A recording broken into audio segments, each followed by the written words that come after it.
ئەگەر دەوڵەتەکە بەوە بکەوتایە ئامانجەکانی تری ئەمریکا کە من پێم وایە بەشێک لەم جەنگە دی ناهات. ئەویش ئەوەیە تێوەگلانی وڵاتانی کەنداو ئەو کۆشیکردنی ئەوەی کە ئێران بە ئارەزووی خۆی لە ماوەی ئەم 12 ڕۆژەیە بەشێکی زۆری وڵاتانی کەنداوی بێتە تەرەف لە کێشەیە.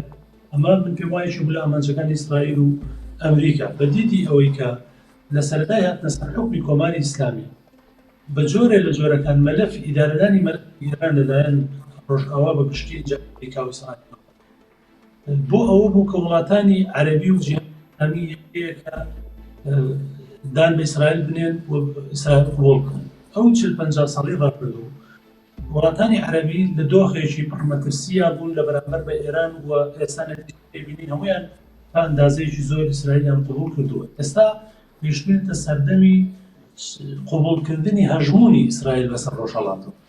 بۆیە دەبێت ئەم جارە نیشیان بزرگەکانەوە ئەمریکا خۆشی لەناوبەر و پێشوایە ئێران یاغەنە بەدوایەوە تورکیاش بگرێتەوە نایە لە دەوڵەتی بەهێز لە ناوچەکە بوو.